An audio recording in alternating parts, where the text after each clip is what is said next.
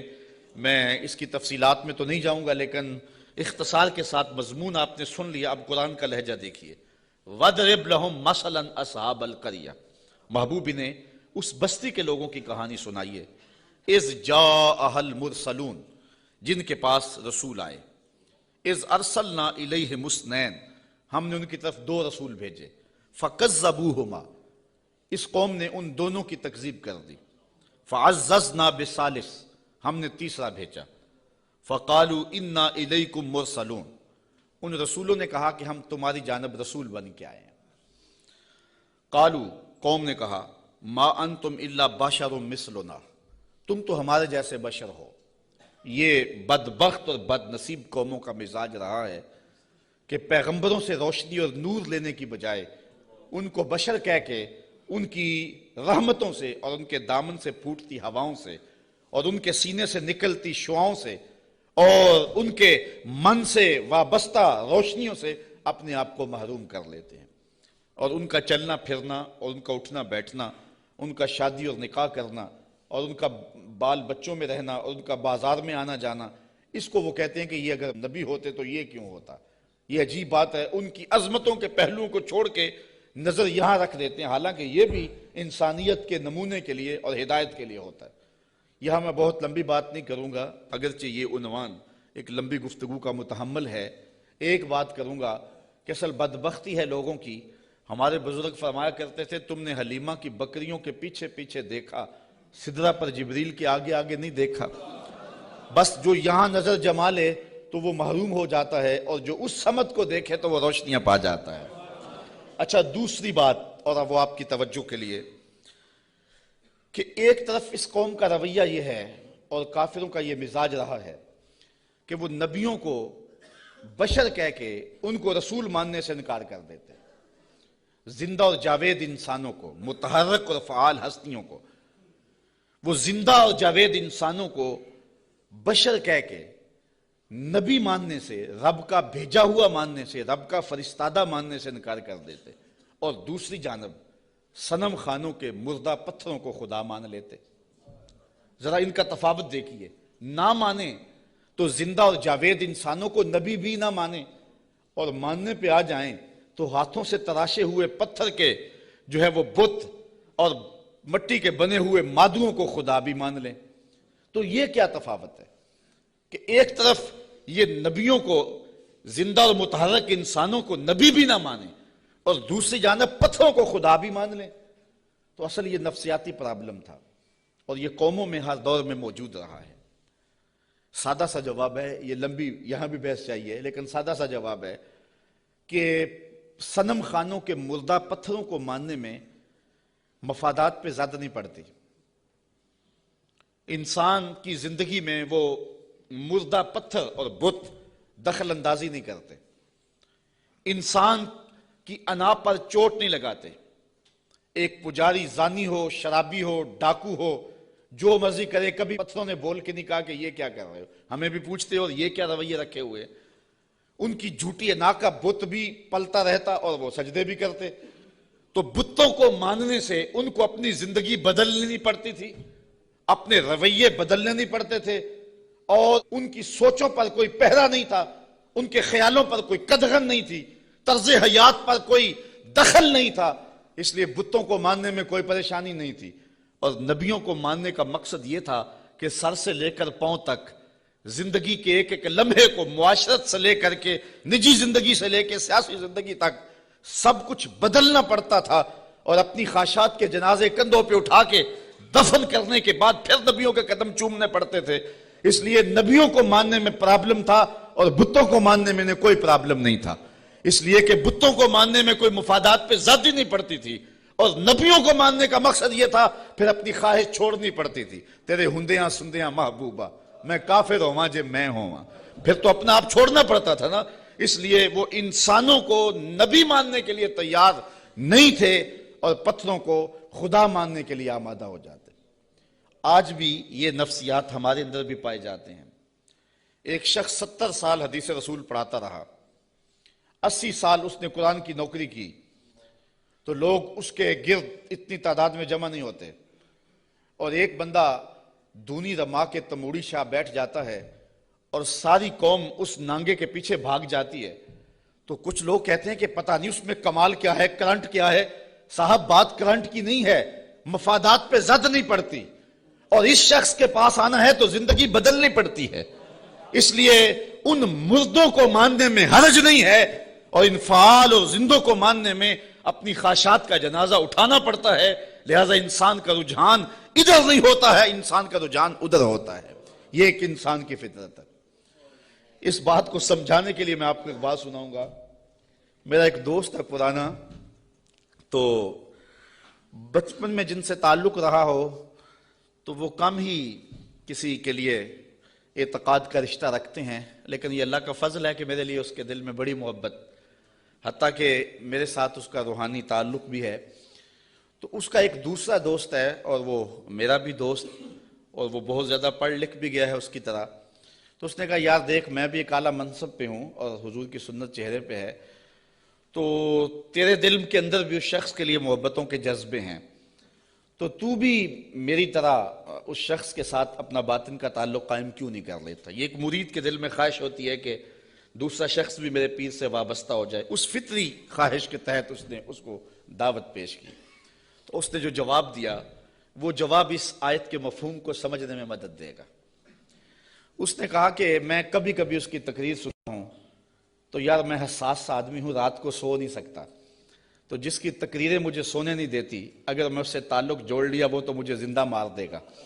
اس لیے مجھے تو پیر ایسا چاہیے کہ جو سرانے کے نیچے رکھ کے آرام سے سو بھی سکوں اور جس کو چاہوں تو لپیٹ کے جیب میں ڈال بھی سکوں. اس کے ساتھ تعلق کا یہ رشتہ مجھ سے تو نہیں نبھایا جائے گا.